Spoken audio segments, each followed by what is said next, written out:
I will never speak to my family again. I 17 female will never speak to my mom or sister again on my next birthday. Growing up, my parents were great. That was until my mom threw it all away and decided to cheat on my dad. My dad divorced in the affair. Baby my sister 10 female was soon born. I was 7 at the time. In the court, my mom somehow managed to get full custody. I think she played dirty and brought up past issues my dad used to have.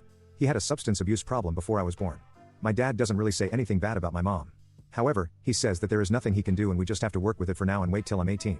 I see my dad once a week on the weekend and I get to spend 1 week a year with him every summer, but I am stuck with my mom the majority of the time. My sister is profoundly disabled to the point where she requires assistance for everything. She is useless.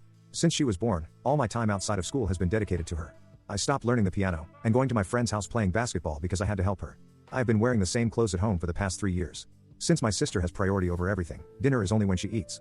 I don't know why I call her my sister. She should be half-sister, but she is not even worth that. My dad used to pay a lot more child support than required for the first 2 years after the divorce. But 90% of the money went to my sister. So he stopped and started paying the minimum. Still, only 10% goes to me. I don't blame him for this. Why should he support an affair baby? He tried to take my mom to court about not using the child support correctly, but it was unsuccessful.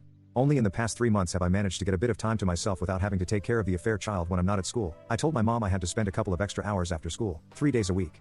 She initially refused, but she accepted only because I told her I needed it to prepare to get into a good college so I could get a good job to take care of my sister. I lied. Instead, I go to my best friend's house. Her parents are super understanding. My mom doesn't even care enough to even check if I'm at school. I also go to my dad's best friend's house every day, sometimes just for 5 minutes because I don't have sufficient equipment at home. And if I take it home from my dad, my mom will sell it for some new thing for my sister. My dad leaves all my stuff at his friend's house, which is 10 minutes away from where I live every day before and after school. I go there to change and get stuff, and his family has also helped me with my college preparation. I have found a college near my dad's house which he will pay for and will let me live there.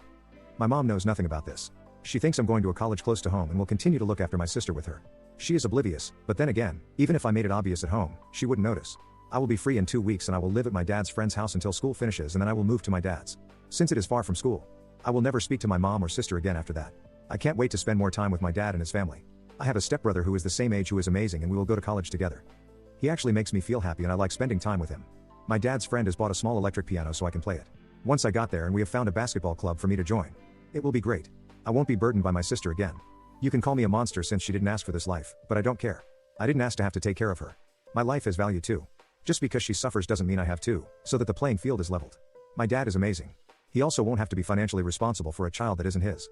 Once he stops paying child support for supposedly me, my mom and sister will probably struggle enormously. They might even become homeless. I don't care. I will not know them in a fortnight. But it's not like they know me or really care about me. I'm just a slave to them. I hate my sister. Not for what she is, which is nothing but for ruining my childhood. I hate my mom more. I hope she becomes homeless and a more worthy family can live in the home. Not this abuser.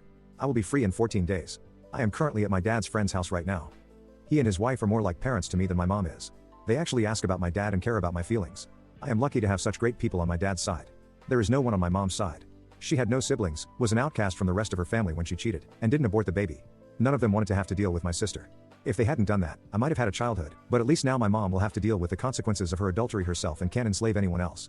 I don't blame my mom's family for abandoning her. They're quite clever for recognizing early on that my mom would just rely on them all the time. My dad isn't just the fun dad who gets to look great, he actually cares about me. When I was sick at school and I needed to get picked up, he would drive an hour to do it or get his friend to do it. My mom couldn't do it since she was busy or needed a rest after looking after my sister. My happiest moments in the last 7 years have all been away from my mom and sister, and I will be able to have that all the time soon. My dad has organized therapy sessions for me to help me settle. He's also organized a trip for 2 weeks during one of the holidays, which will just be between me and him. Since we've missed out on a lot because of my mom, I hope she suffers.